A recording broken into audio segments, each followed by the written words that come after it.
नमस्कार बच्चों, विज्ञान विषय में आप सभी का स्वागत है। कल हमने जो क्रियाकलाप किया था उसके आगे हम चर्चा करते हैं और टॉपिक को आगे बढ़ाते हैं। तो लास्ट में हमने देखा था कि किस प्रकार से जो है यहाँ पर ये वायु का प्रसार यहाँ पर होता है और धुआं हमेशा ऊपर की ओर उठता है, यही इसका कारण। अब हम आज बात करेंगे पवन धाराएं, यानी पवन धाराएं किसे कहते हैं। तो पृथ्वी की आप देख सकते हैं इसमें नॉर्थ पोल और साउथ पोल यहाँ पर होते हैं और उसमें यहाँ पर धाराएं प्रवाहित होती हैं। तो आप देख रहे हैं समुद्र हैं, इस समुद्र से ये धाराएं कहाँ पर आ रही हैं, स्थल की ओर आती हैं। और जब ये स्थल की ओर आती हैं तो एक प्रकार से यहाँ पर ये सूर्य के प्रकाश के कारण ये धाराएं हमारे को गर्म या ठंडी महसूस होती हैं।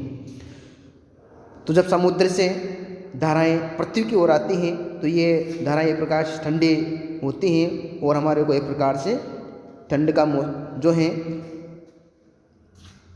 ठंड महसूस करते हैं। ये पृथ्वी का भाग दे रखा है, इसमें नॉर्थ पोल साउथ पोल दे रखे हैं, इसके अलग अलग अक्षांश यहाँ पर दे रखे हैं।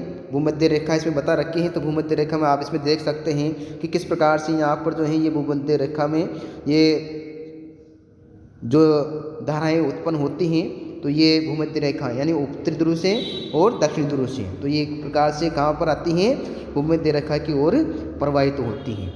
और ये भूमध्य रेखाओं से फिर ये विपरीत दिशाओं में यहाँ पर संचालित भी होती हैं इनसे टकराने के बाद। तो हम यहाँ पर इन धाराओं की ही चर्चा करेंगे।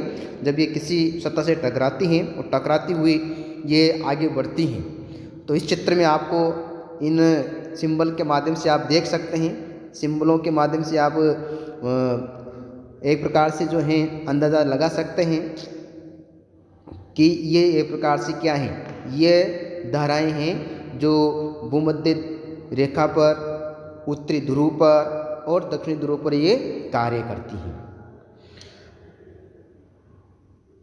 तो आप देख सकते हैं ऊपर से न उत्तरी ध्रुव से जब धाराएं एक प्रकार से कहाँ पर आती हैं, नीचे की ओर, उसी प्रकार से दक्षिणी ध्रुव से धाराएं एक प्रकार से कहाँ पर आती हैं, भूमध्य रेखा की ओर। तो पृथ्वी पर हम यहाँ पर इसको महसूस कर सकते हैं और सूर्य के ताप के द्वारा जब ये पवनें चलती हैं तो हम इसको कह सकते हैं यहाँ पर ये ठंडी या गर्म है। इन धाराओं को एक प्रकार से गर्मी के द्वारा हम इसका तापमान भी ज्ञात कर सकते हैं सूर्य के प्रकाश की उपस्थिति में। तो पृथ्वी पर जो ताप इसमें उत्पन्न होता है गर्मियों में, तो आप देख सकते हैं सूर्य का प्रकाश जब सूर्य के माध्यम से ये धरती तपती हैं तो ये धाराएं एक प्रकार से उत्पन्न यहाँ पर होती हैं। जब तपेगी और ये जब सूर्य से कहाँ पर आती हैं, समुद्र से धरातल की ओर और धरातल से समुद्र की ओर ये बढ़ती रहती है। तो इस चित्र के माध्यम से हम देखते हैं यहाँ पर सर्दियों में एक प्रकार से क्या होगा, बारिश होती है या ठंड लगती है, बर्फ़ गिरती हैं, जिससे धरातल जो है उसका तापमान ठंडा रहता है और सूर्य की किरणें भी उस समय एक प्रकार से क्या रहती हैं, तिरछी पड़ती हैं। जब ये सब धाराएं यहाँ पर उत्पन्न होती तो ठंड का महसूस होता है। तूफान, तड़ित झंझा और चक्रवात। अब इसको समझते हैं, तूफान क्या है, चक्रवात, तड़ित झंझा किसे कहते हैं। तो जब बादल बन रहे होते हैं, आप देख सकते हैं चित्र के माध्यम से बादल बनते हैं और आपस में टकराते हैं तो यहाँ पर बिजली उत्पन्न होती है और बिजली उत्पन्न होने के कारण ही तड़ित झंझा यहाँ पर आपको दिखाई देती हैं। आकाश में आप देख सकते हैं बादल किस प्रकार संचालित तो होते हैं। इस मैप में आप देख सकते हैं धरातल के माध्यम से जो है ये बादल की ओर, आप इसमें चित्र के माध्यम से देख सकते हैं जो समुद्र से या नदियों की ओर एक प्रकार से भाप बनती हैं और उस समय एक प्रकार से बादल बनते हैं और बादल बनने से जब आपस में मिल जाते हैं, संघनन की क्रिया होने के दौरान ये बरसात के रूप में नीचे आ जाती है।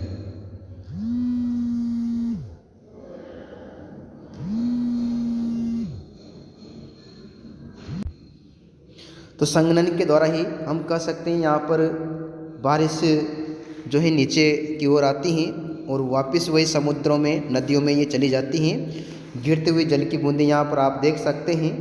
तो धरातल पर आने पर तो उठती हुई वायु कहाँ पर ऊपर की ओर जाएगी, बादल संघनित होते हैं और जब ये आपस में टकराए तो बिजली भी उत्पन्न होती है। जो बिजली उत्पन्न हो रही है वही एक प्रकार से क्या है, इसमें तड़ित झंझा है।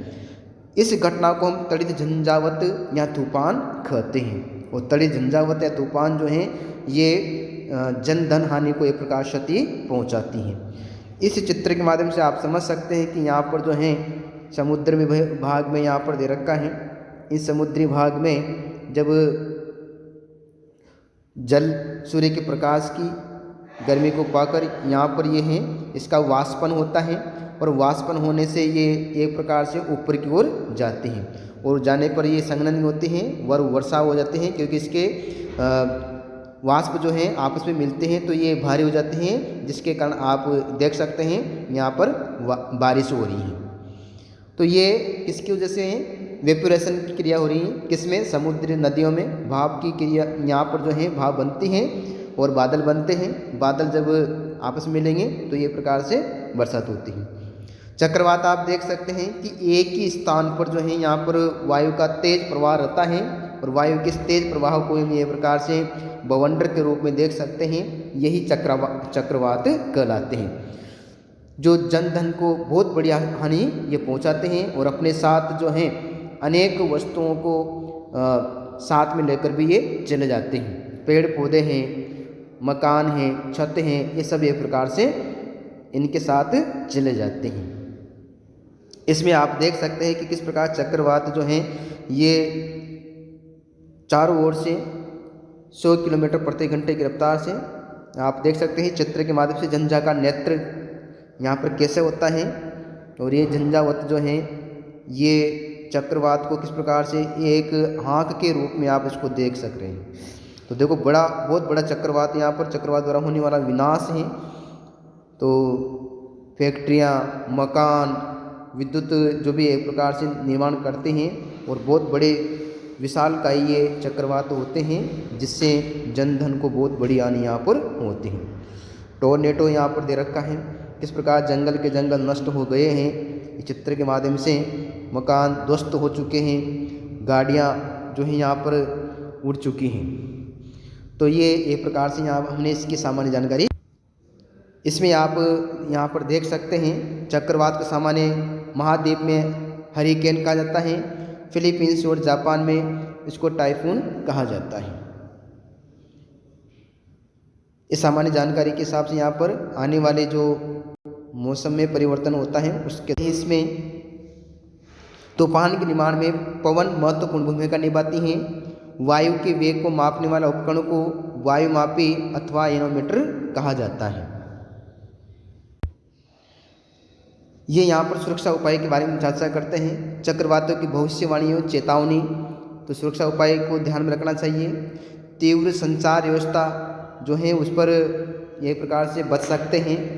गिरी हुई बिजली की तारों को मत छूइए, तो उससे हमारे को एक प्रकार से सुरक्षा यहाँ पर मिल सकती है। पड़ोसियों और मित्रों की सहायता करना चाहिए ताकि हम जो है इन चक्रवातों से बच सकें। उन्नत तकनीक का सही उपयोग होना चाहिए जो समय पर सही जानकारी प्रदान कर सके।